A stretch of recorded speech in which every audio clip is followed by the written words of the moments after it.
Be getting started momentarily. Good morning, everyone. Thank you very much for being here for Sub 3 of the Senate Budget Committee. Appreciate your attendance today.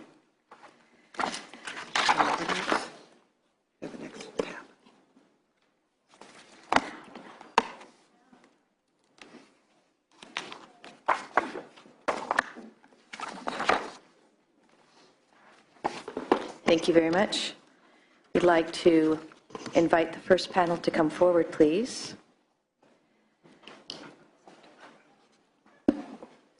Good morning.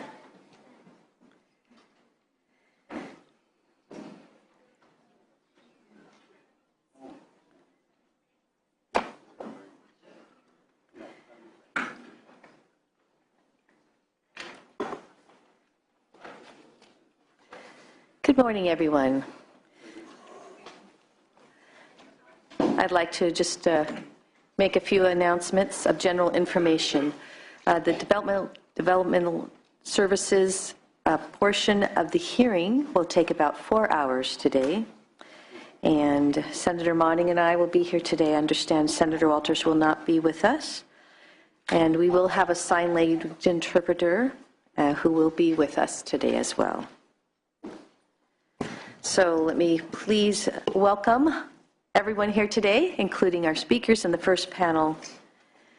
And we will start by the hearing with Agenda A, which is the Department of Developmental Center budget. We will hear this budget in 3 parts: DDS headquarters, developmental centers, and community services.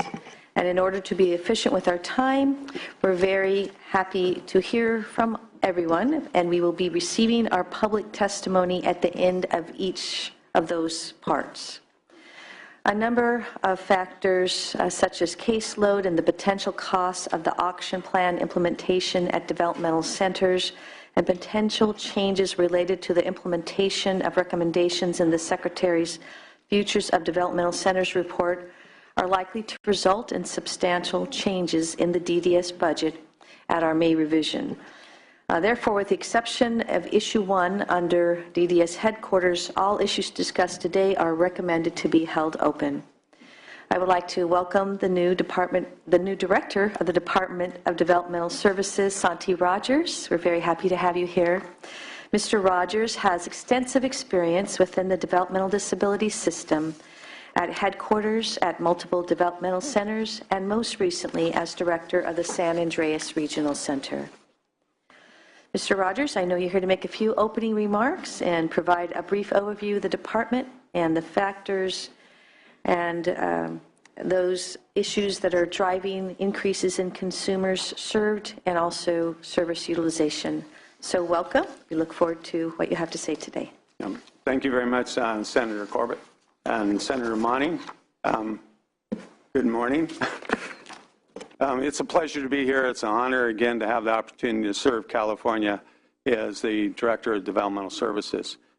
Just for quick processing of all the information we have, as you just outlined, our deputy directors are already here, ready to move the agenda, so we can do that expeditiously for you. Let me just give you a quick overview because we'll be going over the numbers extensively. I was asked to give a quick snapshot of some of the implications of what's happening in California for some of us who've had the honor and pleasure of serving, as you've already outlined. There are many more because I've looked at everyone in this audience with the same breadth of knowledge and experience in this incredible service created by this incredible piece of civil rights, the Lanterman Developmental Disability Services Act. Often I hear that we miss the opportunity to remember where we came from, so we have a little better idea where we're going. That's an old school, but it's a good school way of looking at things.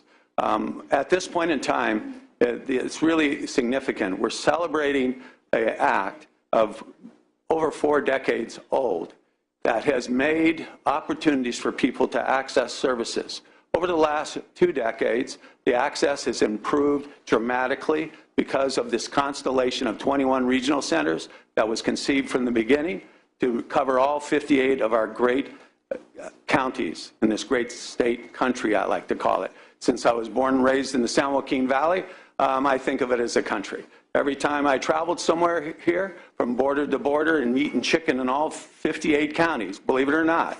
I am a sick puppy, yes, but that's all right. The serious part of that is that diversity, and it's ever-changing, is part of the message I bring to you. As a result of having great access, clientele have been growing. Not only the obvious things that have happened because of that great access is that service has been provided to those Californians and law has been amended to occasion that for them as this population gets more and more defined. The most significant thing since the 1990s, mid-90s, as you already know, and you've heard it before because I know both of you really well, that you've been briefed that we have had a higher incidence of one of the eligible categories beyond intellectual disabilities, a great increase in autism. And that autism clientele on the spectrum that are eligible under the Lanham Developmental Disability Services Act is significant. And that significant audience, that's my major message to you, now 20 years later, are aging like the general population. One of the most contemporary issues I think this committee and all the other committees need to focus on is the celebration of a great intervention called the Lanham Act, and now looking at the serious issues of how do we plan for their future as well as all the other Californians gathered here. It's an aging population, and as part of that aging produces a number of key issues which we'll talk about, is where is everybody going to live? That is fundamentally a significant issue. We will be looking at that, have looked at that through your 21 regional centers, and the families are here, will probably be testifying, especially those who happen to have sons and daughters who have autism, about where are people going to live. With that, companion to that is where is everybody going to work? Access to work, the opportunity to work is a God-given right, and we are providing opportunities, we hope, to occasion that. With that, there's competition for that across the whole, all the rest of us Californians.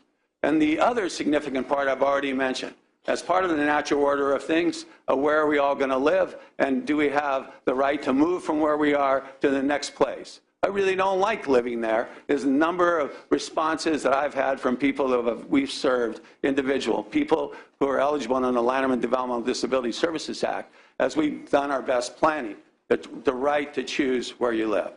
And the most important part that glues all together, the opportunities to form your own relationships and have what I consider altogether a good life. Is there anything scientific about what I said? I think our predecessors, my family for sure, live by those same values. We have the opportunity here, as we listen to where we are now and where we're going to go, to do that. 267,000 people, ever increasing, is what we're serving at this point in time. That, year over year, that's about a 3% increase, and actually it's increasing considerably more. Of that, a group, about 1,300 of them live in our 4 state development centers and 1 state-operated program. And that population is also decreasing. You will hear, as part of this presentation today, plans relative to the utilization of those 4 developmental centers and state-operated program. It's an issue that you've been watching for decades, and it continues year over year. It's a significant one because all the obligations we have there is the same thing I've already mentioned. A safe place to live, opportunities to work, and the opportunities to seek your own destiny. And that under the coverage of this great act. I think it's the easiest way to look at this department and where we're going next. Again, I'm pleased to be here, and I will be with our great staff as we move through your agenda. Thank you so very much. Thanks for that presentation. I know we have a couple of major issues under the DDS headquarters budget, and we can start with issue 1, establishing the existing limited term CEA2 position and as permanent. And I'd like to ask you to answer the questions in the agenda, and please proceed. Thank you, Madam Chair. Mr. Mining, John Doyle, Department of Developmental Services. As the agenda notes, we have 2 budget change proposals that are included in the governor's budget. The first one is for our Assistant Deputy Director in our Office of Federal Programs and Fiscal Support. Over the last decade, as we've tried to reduce reliance on general fund, we've actively been pursuing federal funds. And we've had state plan amendments that allow us to collect federal funds for day programs, transportation programs at intermediate care facilities, habilitation and respite services for the 1915I Home and Community-Based Services benefit, the Early Start program, the Early and Periodic Screening, Diagnosis, and Treatment program, the Money Follows the Persons program, and our new self-determination program. So with all this increased federal funds, and our budget, our regional center budget, has grown from approximately $1 billion federal funds in 2005-06 to projected $2 billion in 14-15. So in 5-6, that reflected approximately 36% of the regional center budget coming from federal funds. In 14-15, that number will be about 43%. And so what this has done, it's required increased monitoring by both the department and the regional centers. So we have to actively monitor what's going on with federal funds to ensure we're meeting federal requirements. And it requires increased record keeping and things like that. So that's the need for this position, we believe, is ongoing and permanent. The second proposal, I'm sorry, are there any questions? Any questions, Senator Money? Thank you very much. You can go on to the second, the vendor audit positions. You bet. In this proposal, we're asking for 7 new positions to audit vendors that provide services to regional center consumers. And these audits are conducted under generally accepted governmental auditing standards. These audits ensure that vendor invoices and billings have consistent source documentation. We make sure that these audits are in compliance with WIC, with the Welfare and Institutions Code, regulations, and the contracts that regional centers have with their vendors. We also ensure that the work is performed by appropriately licensed and credentialed staff. We also have audits that are related to whistleblower allegations, and so that's a separate workload. The time frame of audits can vary, obviously, depending upon the type and size of the entities that we're auditing, and also based on their accounting and billing records, the quality of those records. But generally, an audit takes anywhere from 6 to 8 months to complete. Since the audit section was established in 2004-05, we've got about $20 million in audit overpayments that we have booked as accounts receivables. Clearly, audits can take a while to resolve, so this money oftentimes is included as an accounts receivable. But for audits that we conducted from 2009-10 through 2011-12, we have total accounts receivable of $8.8 million. Of that, we've been able to recoup 16%, or approximately $1.4 million. Another 15%, or about $1.3 million, is in active legal collection status. There's another 6%, which equates to about $500,000, that is is probably going to become a write-off because we're not going to be able to collect it. The vendors have gone out of business. And then finally, about 63% of our audits, which equates to about $5.6 million, are in the appeal process with the Office of Administrative Hearings. And I'd just like to note, due to the hard work of our audit staff, we have been successful in all our audit appeals with the Office of Administrative Hearings. That's good news. Yeah. So we're projecting that these 7 additional positions will bring in about $4.8 million in 14-15. And we've proposed these positions as 2-year limited term because we want the opportunity to determine how effective they are, and then we can reevaluate them in 2 years' time to determine if they should continue on. So happy to answer any questions about those. Thank you very much.